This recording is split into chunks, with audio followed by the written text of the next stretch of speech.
Ассалаумағалейкум, құрметті көрермендер.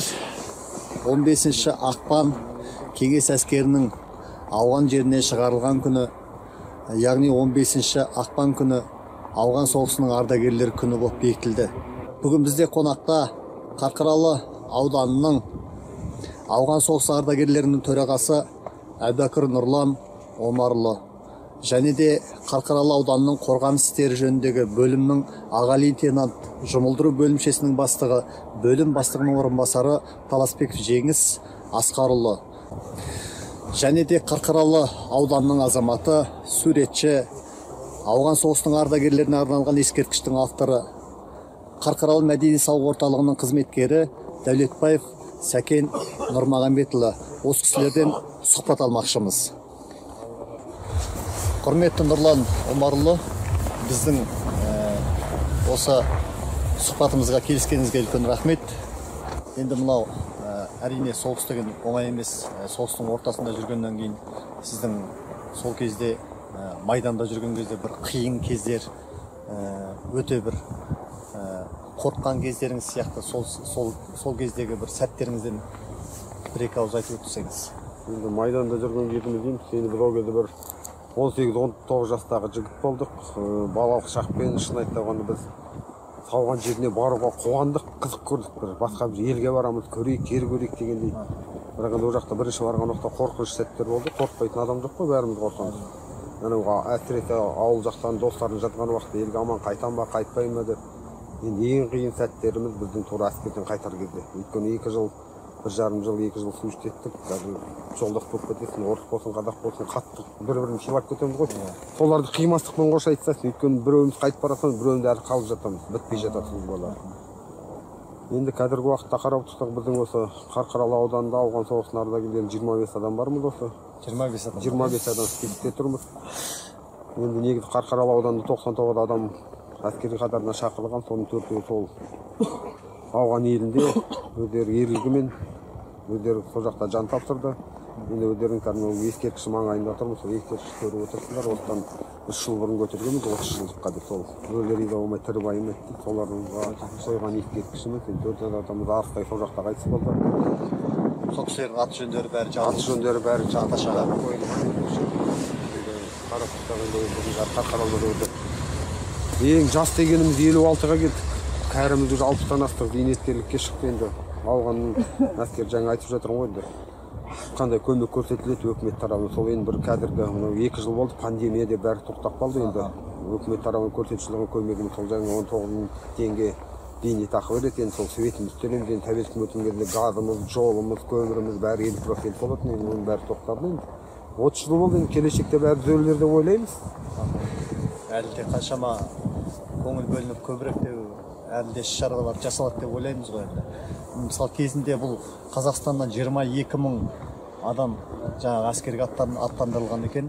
Оның ішіндегі 10 мыңы бүгін енді бүгінгі таңда оның 10 мың ішіндегі 3 мыңның өзі жаңағы мүгедектердің қатарында екен. Оның 889-ы кейбір деректерде 761 деп көрсетіліп жатады. Сол жақта қаза болғандардың тізімі мысалы.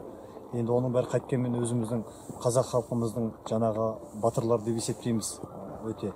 Және де осының ішінде біздің Қазақстаннан мына қара майор атанған бір азамат Борис атты ағамыз бар екен. Сол кісі жайлы бір-екі ауыз сөз айтсаңыз. Енді ол кісімен енді ең бірінші кірген ғой, қазақ батальоны мұсылман дейді. Енді оны совет үкіметінің политикасы ғой, бас кезінде кіреміз да сол 1-2 жылдың ішінде шауып шығып кетемді. Ол жоқ ұзаққа созылып кетті.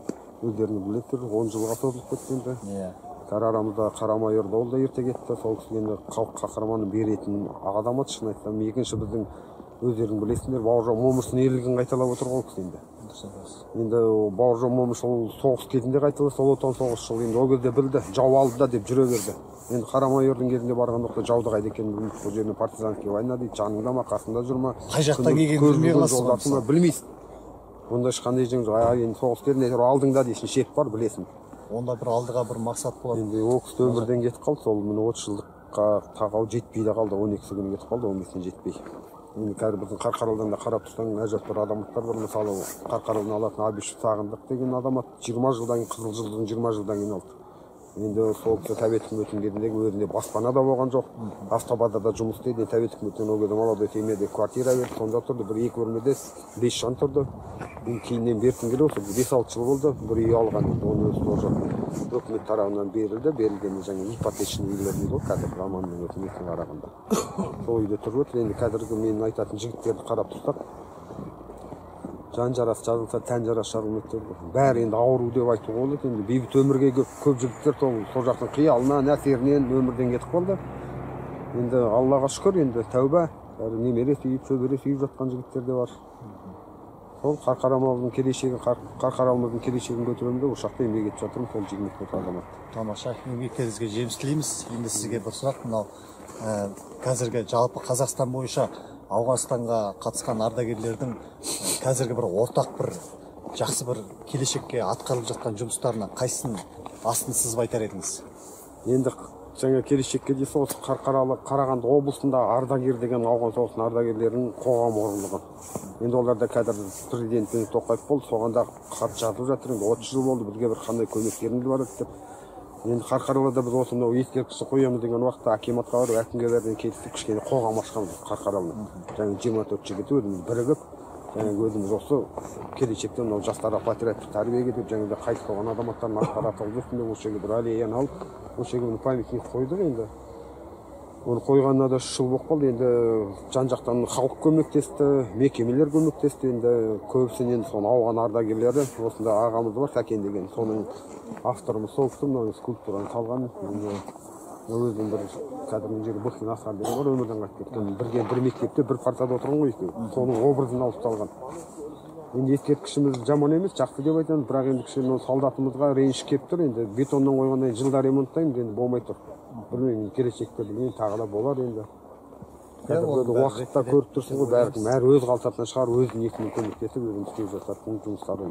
Әрине, күні кешегі Бауыржан Момышұлы болмаса, біздің совет үкіметіндегі Ұлы Отан соғысындағы ардагерлердің өзі кейбірлері мысалға сол ардагерлік атақты да ала алмай жатты мысалы.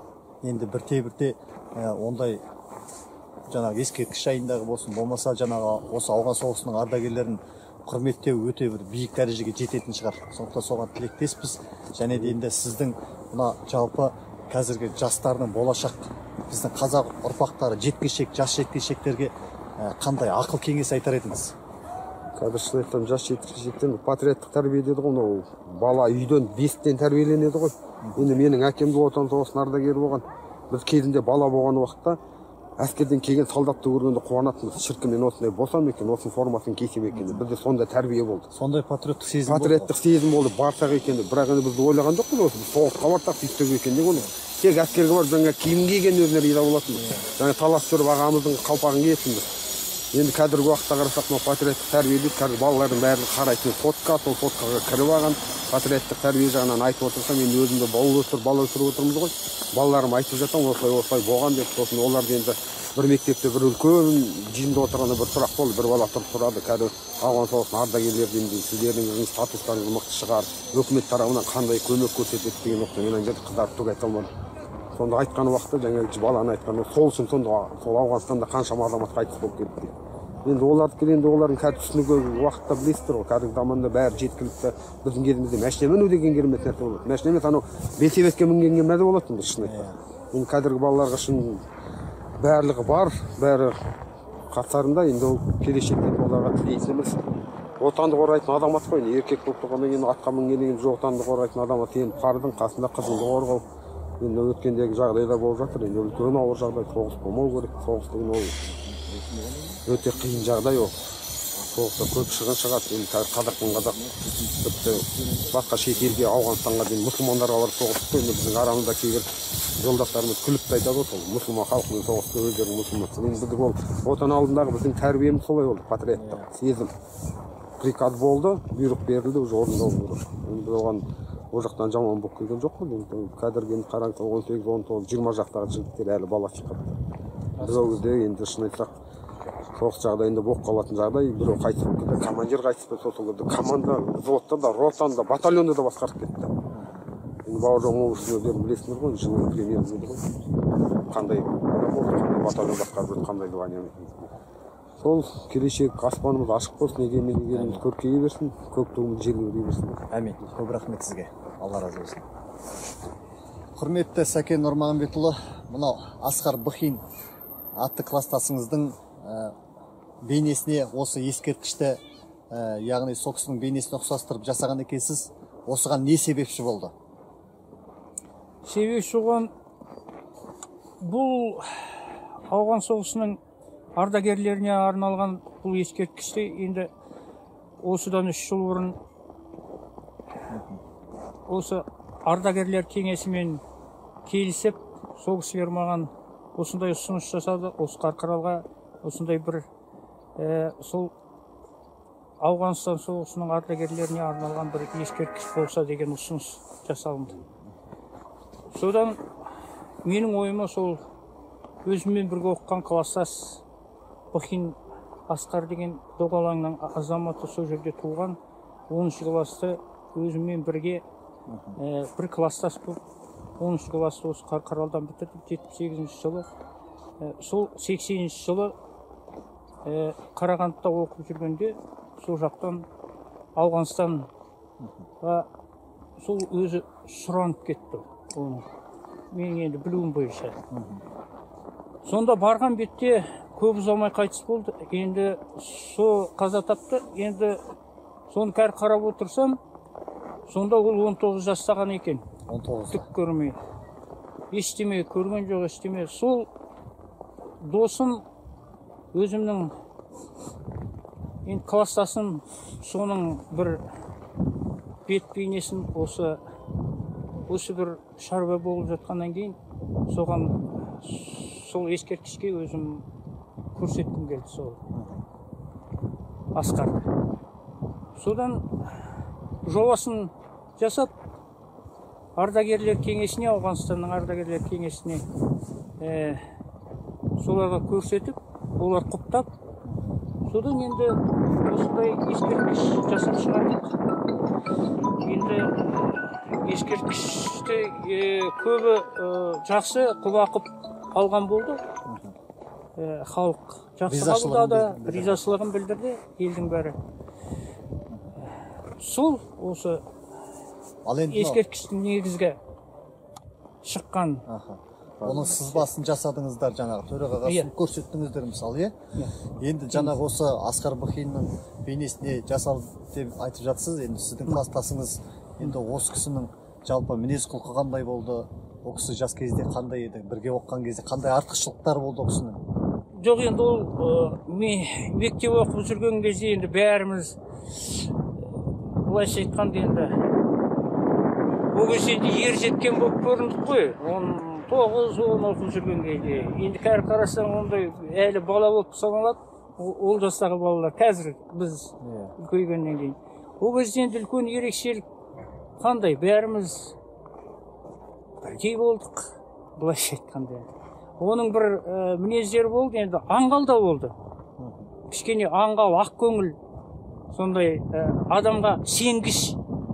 Бірдеңені айтып қалған кезде соған қылжақ айтып қалсаң да шын соған сеніп қалады. Сондай, ақ көңіл бала болды. Сондай ақ көңіл жігіт болды. Бір жақта тұрдық. Үйлерімізде бір жақта тұрды. Бірге барып, бірге келетінбіз.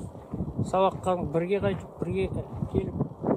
Сол енді ерекшелігі, айтатын ерекшелігі сол енді ақ көңіл. Өте ақ көңіл, адал жігіт болды. Тамаша. Енді ақ көңіл жалпы батырлар аңғал келеді деген сөзде бар ғой.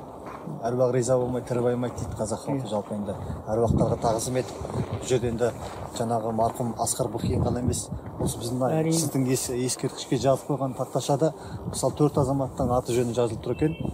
Ол 4 азаматтан емес, жалпы бүкіл Қазақстан бойынша жаңағы 22 мың адамның жаңағы өмірден озып кеткен әруақтарының бәрі риза болсын, разы болсын. Сізге үлкен алғысымыз бар. Мына Қарқаралының төріне осындай ауған соғысының ардагерлерін құрметтеп, осындай өзіңіздің қолыңыздан осындай ескерткішті жасап жатқан сізге халықтың атынан, бүкіл осы ауған соғысының ардагерлерінің атынан рахметімізді айтамыз. Рахмет сізге. Рахмет. Құрметті Жеңіс Асқарұлы, қош келдіңіз. Мына енді сіздің бүгінгі ауған соғысының ардагерлеріне, ардагерлер күніне орай, Қазақстан Республикасының тәуелсіздігінің 30 жылдығына орай, біздің осы Қазақстанның қазіргі жас жеткіншектердің отан алдындағы борышын өтеу мақсатында осыған қандай үгіт насихаттар айтар едіңіз?